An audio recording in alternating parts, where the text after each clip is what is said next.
Selamat malam pemirsa, inilah headline news pukul 23 waktu Indonesia Barat. Rumah sakit Krakatau Medika, Cilegon, Banten terbakar. Pasien pun harus dievakuasi. Inilah video amatir yang sempat direkam salah seorang saudara pasien Rumah Sakit Krakatau Medika. Kebakaran melanda bagian ruang administrasi Rumah Sakit Krakatau Medika dan asap terus mengepul.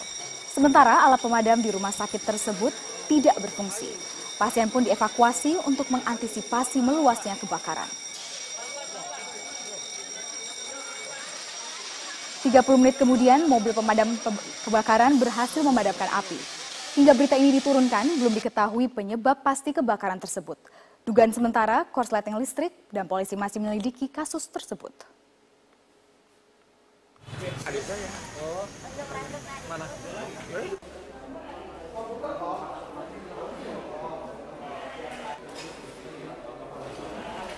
Oke, saya akan tanya dulu, ada kuasa hukum dari Buniani, Pak Aldwin Rahardian. Pak Aldwin, selamat malam.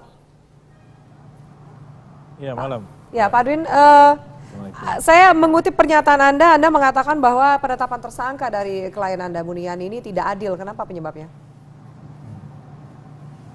Ya, itu dirasakan oleh Pak Buniani.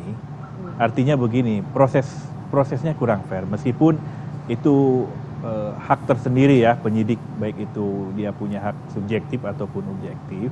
Hanya kemudian pertama begini kronologisnya. Beliau dipanggil itu pertama kali sebagai saksi, ya.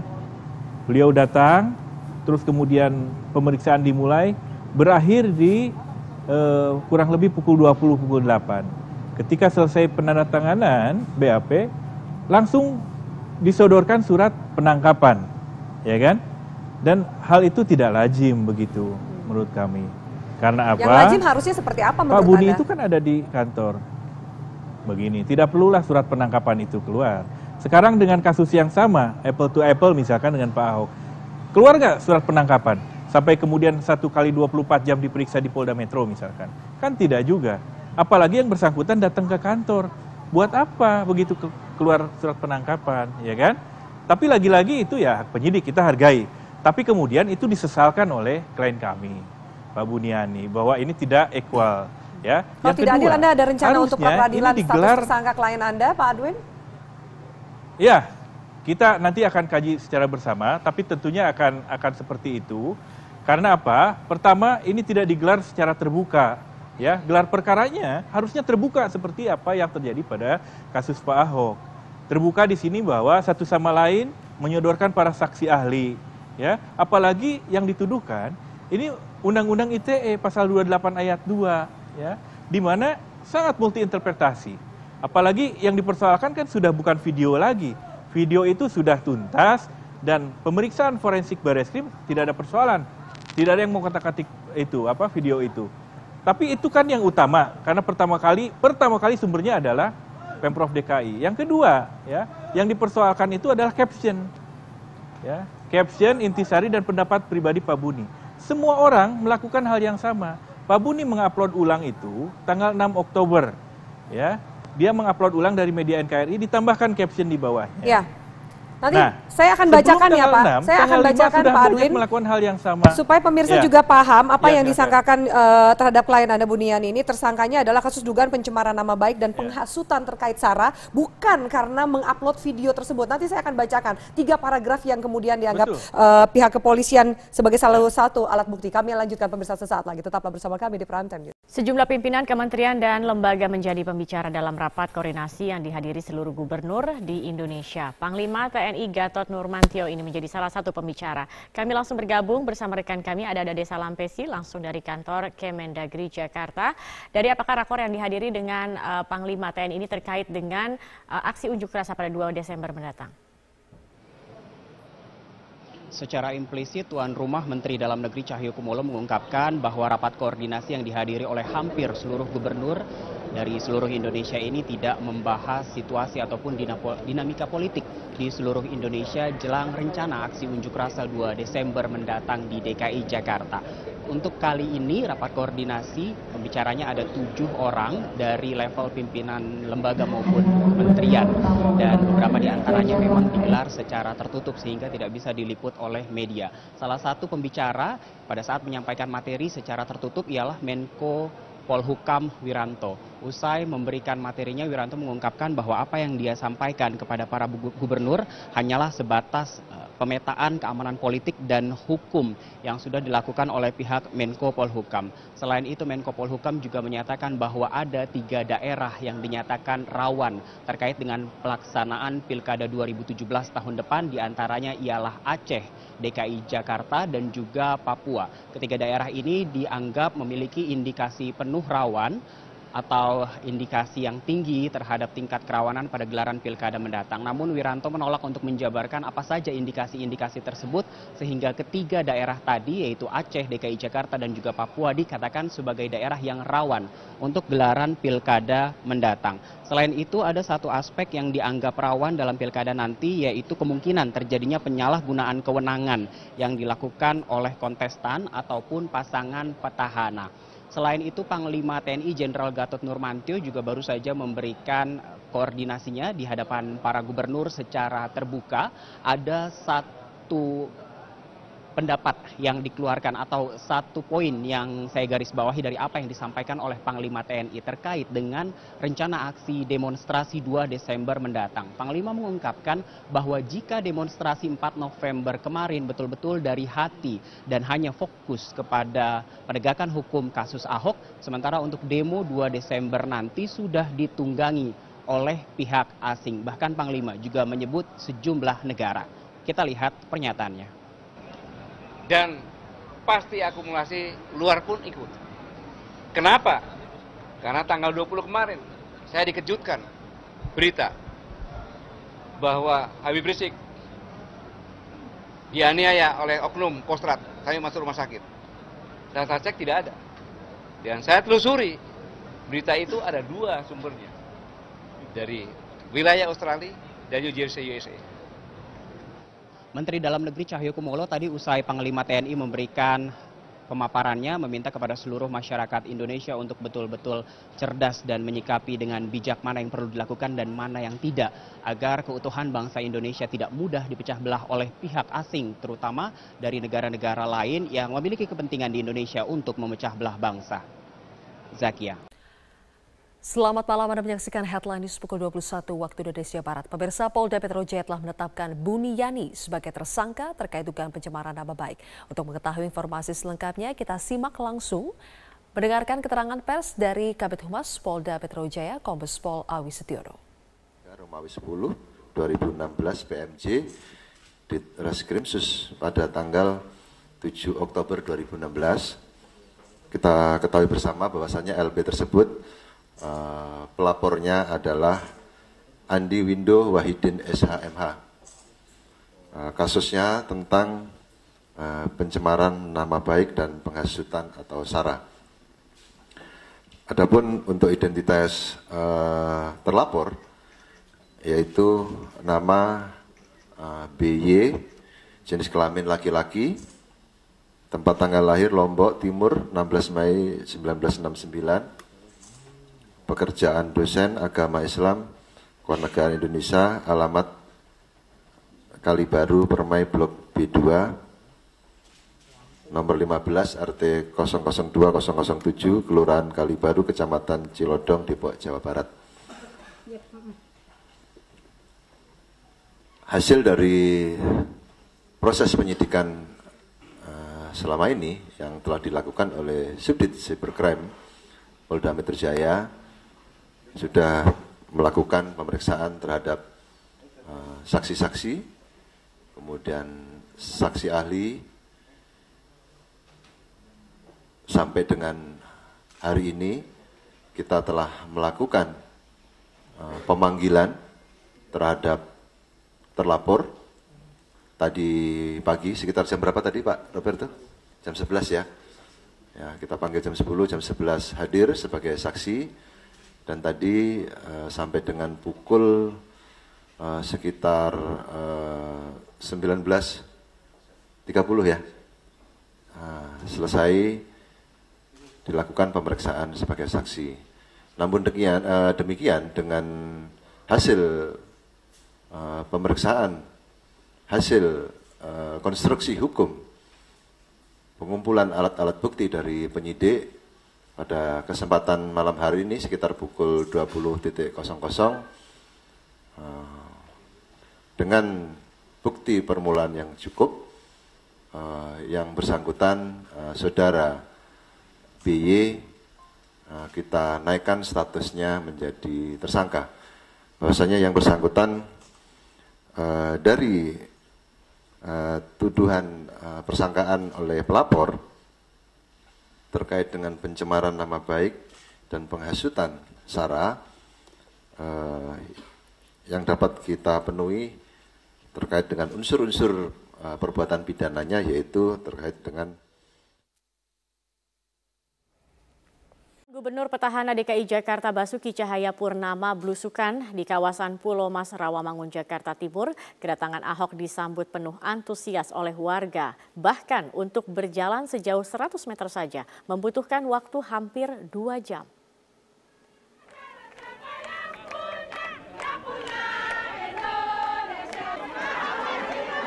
Ahok didampingi sejumlah anggota tim pemenangan belusukan di kawasan perumahan warga Pulau Mas, Jakarta Timur. Dalam belusukan kali ini, pada awalnya Ahok mengaku ingin melihat permukiman yang dulunya kerap menjadi wilayah langganan banjir.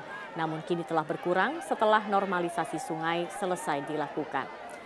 Tingginya antusiasme warga disambut baik oleh Ahok, bahkan untuk menyusuri rute belusukan yang hanya berkisar 100 meter, ini membutuhkan waktu hampir 2 jam lamanya.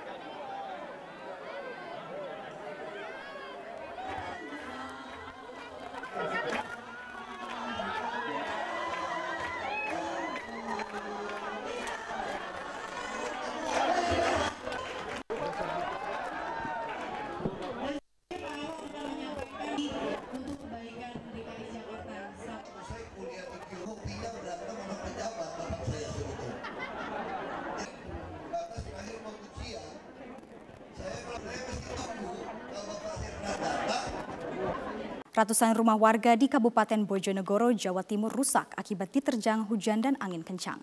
Meski tidak ada korban jiwa, namun akibat insiden ini warga menderita kerugian hingga puluhan juta rupiah. Dengan dibantu sejumlah petugas, warga bergotong royong memperbaiki rumah mereka yang rusak akibat diterjang hujan dan angin kencang. Selain menerjang rumah, hujan lebat yang disertai angin kencang tersebut juga merusak puluhan pohon dan sejumlah fasilitas umum. Hingga hari ini petugas masih melakukan pendataan untuk merinci jumlah kerugian masing-masing warga yang rumahnya rusak. Sebelumnya, hujan lebat yang disertai tiupan angin kencang melanda hampir di seluruh wilayah Kabupaten Bojonegoro, Jawa Timur pada Senin siang.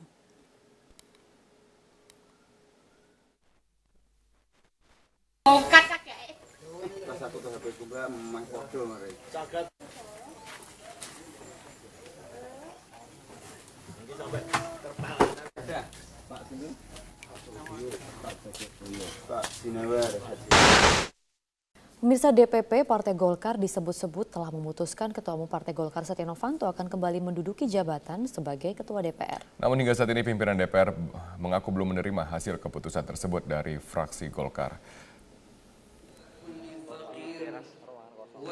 Rapat pleno DPP Partai Golkar memutuskan Ketua Umum Partai Golkar Setia Novanto untuk kembali menduduki jabatan sebagai Ketua DPR. Keputusan itu berdasarkan keputusan pleno yang diambil secara aklamasi oleh pengurus DPP Partai Golkar. Ketua Umum Partai Golkar Setia Novanto ketika dimintai tanggapannya perihal hasil rapat pleno tersebut enggan memberikan komentar. Dalam sebuah acara di Kosgoro Senin malam, Setia Novanto malah meminta maaf kepada wartawan lantaran belum mengetahui persis hasil rapat pleno. Jadi posisinya di mana, Pak? Saya belum tahu. Kalau iya, Pak. Seperti apa, Pak? Belum tahu nih. Kalau Bapak suruh mimpin lagi siap? Siap, Pak. Siapannya sendiri? Saya belum tahu deh. Belum tahu. Sorry, belum tahu. Sementara itu, Wakil Ketua DPR Fadlizon mengaku belum menerima surat pemberitahuan hasil rapat pleno Golkar yang mengembalikan jabatan Ketua DPR kepada Setia Novanto. Pimpinan DPR akan menunggu surat tersebut untuk menentukan mekanisme kemungkinan pergantian Ketua DPR dari Adekomarudin kepada Setia Novanto. Saya belum dengar sih, belum dengar. Nanti saya lihat, belum baca juga surat atau apa, itu kan nanti kita lihat ada mekanisme. Setia Novanto akan kembali sebagai Ketua DPR katanya? Oh, saya belum tahu. Ya. Tapi menanggapi opsi evaluasi pimpinan DPR dari Golkar? Ya, saya nggak mau berandai-andai lah, nanti saya lihat dulu ininya. Kalau memang ada surat atau apa, dan tentu kita harus melalui mekanisme. Sebelumnya, Setia Novanto mengundurkan diri sebagai Ketua DPR setelah diterjang kasus Papa Minta Saham pada akhir tahun 2015 lalu. Posisi Ketua DPR akhirnya dipercayakan kepada Adekomarudin. Mahkamah Kehormatan Dewan yang menyidangkan kasus Setia Novanto memang tidak secara eksplisit menyatakan Setia Novanto melanggar etik dalam kasus Papa Minta Saham. Tim Liputan, Metro TV. Bismillahirrahmanirrahim. Assalamualaikum warahmatullahi wabarakatuh. Pertama-tama saya ingin menyampaikan terima kasih kepada seluruh jajaran pimpinan KPK yang telah menginformasikan mengenai kejadian operasi tangkap tangan terhadap salah satu staf di Direktorat Jenderal Pajak. Tentunya saya sangat kecewa terhadap tindakan dari aparat pajak, terutama pada saat kami semuanya sedang di dalam proses untuk membangun kembali kepercayaan wajib pajak melalui suatu program tax amnesty yang ini menggambarkan dibutuhkannya kepercayaan dua belah pihak, yaitu dari wajib pajak dan juga dari aparat pajak. Tindakan yang dilakukan oleh Oknum HS dari Direktorat Jenderal Pajak mencerminkan suatu pengkhianatan terhadap prinsip-prinsip tata kelola yang baik, integritas, dan kejujuran yang selama ini merupakan nilai-nilai yang dianut oleh Kementerian Keuangan dan Direktorat Jenderal Pajak. Jadi ini merupakan suatu tindakan yang mencederai nilai-nilai dan tentu juga mencederai kepercayaan dari koleganya yang lain. Seperti dikatakan oleh pimpinan KPK, Pak Agus, bahwa sebagian besar dari jajaran Direktorat Jenderal Pajak adalah para aparat yang punya komitmen tinggi untuk membangun institusi pajak menjadi institusi yang bisa dipercaya oleh publik untuk mengumpulkan kewajiban sangat mengecewakan bagi seluruh jajaran Direktorat Jenderal Pajak dan tentu bagi pimpinan di Kementerian Keuangan, termasuk saya sendiri secara pribadi yang sangat kecewa. Kami Kementerian Keuangan, saya sendiri akan terus mendukung langkah KPK untuk mengusut kasus ini secara tuntas. Kasus ini sudah masuk di dalam proses penegakan hukum dan oleh karena itu Kementerian Keuangan akan berkomitmen membuka akses yang seluas-luasnya bagi KPK untuk mendalami kasus ini. Karena saya sangat menginginkan bahwa momentum ini akan menjadi salah satu trigger atau pemicu yang kredibel bagi pembersihan dan perbaikan Direktorat Jenderal Pajak. Kalau kami selama ini berkomunikasi bahwa melalui tax amnesty dan reformasi kami ingin membangun kepercayaan publik, maka kami menganggap bahwa hikmah dari OTT ini adalah suatu upaya yang jauh lebih sistematis dan kredibel untuk membangun Direktorat Jenderal Pajak yang bersih dari korupsi dan memiliki nilai integritas yang baik. Kami juga akan bekerja sama dengan KPK untuk mengintensifkan berbagai upaya pencegahan korupsi dan memperbaiki sistem tidak hanya di Direktorat Jenderal Pajak, tadi di Kementerian Keuangan keseluruhan. Kami menganggap bahwa Kementerian Keuangan merupakan lembaga yang sangat penting, sangat strategis yang memiliki amanah untuk mengelola keuangan negara secara bersih dan kredibel. Dan itu tidak mungkin dilakukan secara sendiri tanpa ada bantuan dan dukungan dari institusi yang kredibel seperti KPK. Sehingga saya sangat menyambut dan meminta untuk KPK membantu kami. Sehubungan dengan reformasi di Direktorat Jenderal Pajak yang telah saya sampaikan beberapa saat ini, maka saya akan segera membentuk dan mengumumkan tim reformasi di Direktorat Jenderal Pajak yang tidak hanya menyangkut masalah korupsi, tapi menyangkut ada 5 hal yang sangat strategis. Yang tentu yang pertama adalah masalah SDM dan Code of Conduct, yang ini menyangkut masalah integriti, pembersihan terhadap aspek-aspek korupsi, tapi lebih kepada juga perbaikan skill, kompeten, dan profesionalisme. Yang kedua adalah menyangkut masalah information system dan database, karena ini akan sangat membantu kami untuk mengidentifikasikan kewajiban dari wajib pajak secara objektif dan mengurangi interaksi dari aparat pajak secara tidak perlu yang kemudian bisa menimbulkan berbagai transaksi seperti yang terjadi pada OTT ini. Yang ketiga, kami perlu dan memandang penting untuk memperbaiki bisnis proses. Oke. Mas Burhan, kalau misalnya menurut Anda, apakah betul kasus penistaan agama yang diduga dilakukan oleh Pak Ahok ini kemudian menjadi pintu masuk untuk melakukan aksi yang lebih jauh, yakni aksi makar? Begini, kalau kita lihat ya sinyalemen yang terjadi mengikuti kasus Al-Maidah 51 itu terlalu kecil kalau sasarannya hanya Pak Ahok. Jadi kalau saya lihat memang ada 2 indikasi. Indikasi pertama, Ahok semata-mata menjadi semacam sasaran antara untuk tujuan akhir yang bukan berhenti pada Ahok saja. Mengapa demikian? Kalau Ahok saja yang menjadi sasaran itu terlalu, tanda kutip, terlalu kecil. Terutama buat mereka yang punya motivasi politik di luar dari itu. Nah, apa alasannya? Alasannya simple. Jokowi menjelang 2 tahun pemerintahan, kita survei bulan Agustus 2016, itu di tingkat massa, itu tingkat kepuasannya mencapai 68%. Jadi tidak bisa dilepaskan dari konsolidasi kekuasaan Jokowi yang relatif sudah mature gitu ya di tingkat massa, dan saat yang sama itu dibarengi dengan konsolidasi di tingkat elit. Ada 69 kursi kekuatan Jokowi di DPR. Nah, yang menarik buat saya adalah ketika lapisan elit dan massa sudah berada di belakang pemerintahan nasional, kemudian ada pintu masuk melalui oposisi jalanan. Nah, pintu masuknya memang melalui kasus Ahok. Mengapa demikian?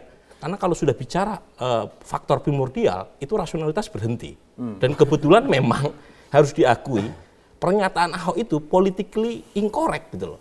Karena dia sudah masuk pada wilayah Ahok yang diyakini oleh sebagian orang.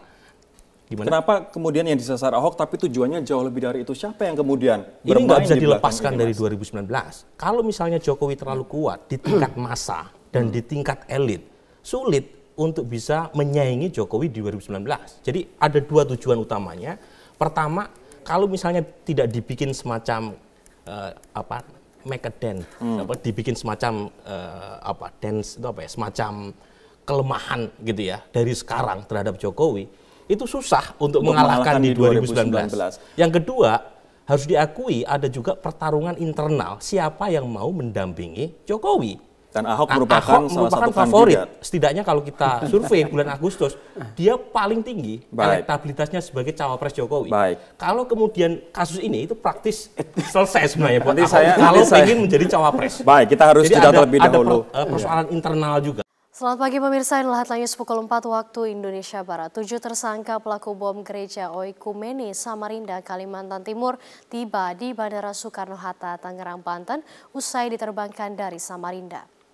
7 tersangka bom di depan gereja Oikumene, kota Samarinda tiba di Bandara Soekarno-Hatta, Tangerang, Banten dengan tangan diborgol dan dikawal petugas Densus 88 Mabes Polri.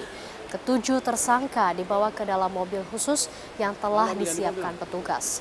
2 tersangka yang masih di bawah umur rencananya dititipkan di Rutan Salemba, Jakarta Pusat. Sedangkan 5 tersangka dibawa ke Mako Brimob Kelapa II guna pemeriksaan lebih lanjut.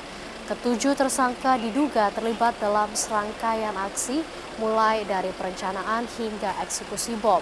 Ledakan bom di depan gereja Oikumene, kota Samarinda terjadi Minggu 13 November lalu.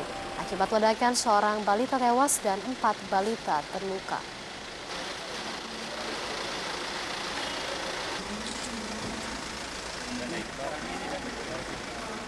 Banyak cara dilakukan warga untuk mendukung pasangan calon gubernur DKI Jakarta dalam memenangkan Pilkada DKI 2017 mendatang. Ya, salah satunya dengan penggalangan dana kampanye rakyat yang digagas oleh kaum ibu-ibu sebagai simpatisan pasangan nomor urut 2 Ahok Jarot.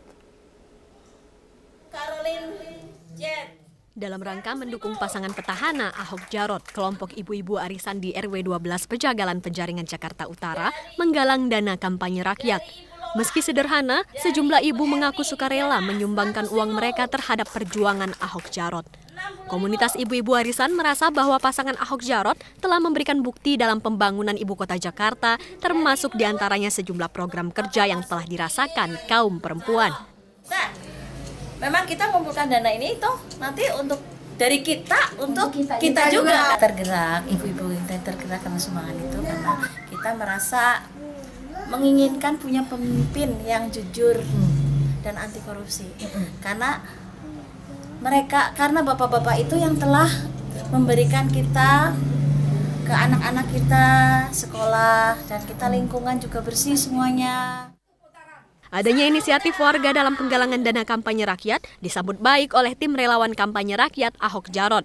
Tim relawan mengaku terharu atas kepedulian warga untuk mendukung perjuangan pasangan Ahok Jarot. Oke, jadi dari ibu-ibu arisan di sini, mereka biasa sebulan sekali memang melakukan arisan, dan pada arisan di bulan ini mereka mengundang kita dari tim penggalangan dana untuk bersama-sama melakukan kampanye rakyat untuk mendukung Basuki Jarot sebagai pasangan calon gubernur dan wakil gubernur. Jadi ibu-ibu yang arisan tadi agak bingung mau ikut berpartisipasi dalam kampanye rakyat, tapi caranya gimana? Jadi kemarin perwakilan ibu RT-nya datang ke Rumah Lembang. Para ibu berharap agar hasil dana yang dikumpulkan bisa digunakan sebaik-baiknya untuk pemenangan pasangan Ahok Jarot pada Pilkada DKI 2017 mendatang. Dari Jakarta, Muhammad Rian, Metro TV. Banyak cara dilakukan warga untuk mendukung pasangan calon gubernur DKI Jakarta dalam memenangkan Pilkada DKI 2017 mendatang. Ya, salah satunya dengan penggalangan dana kampanye rakyat yang digagas oleh kaum ibu-ibu sebagai simpatisan pasangan nomor urut 2 Ahok Jarot. Dalam rangka mendukung pasangan petahana Ahok Jarot, kelompok ibu-ibu arisan di RW 12 Pejagalan Penjaringan Jakarta Utara menggalang dana kampanye rakyat. Meski sederhana, sejumlah ibu mengaku sukarela menyumbangkan uang mereka terhadap perjuangan Ahok Jarot. Komunitas ibu-ibu arisan merasa bahwa pasangan Ahok Jarot telah memberikan bukti dalam pembangunan ibu kota Jakarta, termasuk diantaranya sejumlah program kerja yang telah dirasakan kaum perempuan. Memang kita mengumpulkan dana ini toh nanti untuk dari kita untuk kita juga tergerak, ibu-ibu kita tergerak karena sumbangan itu, karena kita merasa menginginkan punya pemimpin yang jujur dan anti korupsi. Karena bapak-bapak itu yang telah memberikan kita ke anak-anak kita sekolah, dan kita lingkungan juga bersih semuanya. Adanya inisiatif warga dalam penggalangan dana kampanye rakyat disambut baik oleh tim relawan kampanye rakyat Ahok Jarot. Tim relawan mengaku terharu atas kepedulian warga untuk mendukung perjuangan pasangan Ahok Jarot. Oke, jadi dari ibu-ibu arisan di sini, mereka biasa sebulan sekali memang melakukan arisan, dan pada arisan di bulan ini mereka mengundang kita dari tim penggalangan dana untuk bersama-sama melakukan kampanye rakyat untuk mendukung Basuki Jarot sebagai pasangan calon gubernur dan wakil gubernur. Jadi ibu-ibu yang arisan tadi agak bingung mau ikut berpartisipasi dalam kampanye rakyat, tapi caranya gimana? Jadi kemarin perwakilan ibu RT-nya datang ke Rumah Lembang. Para ibu berharap agar hasil dana yang dikumpulkan bisa digunakan sebaik-baiknya untuk pemenangan pasangan Ahok Jarot pada Pilkada DKI 2017 mendatang. Dari Jakarta, Muhammad Rian, Metro TV.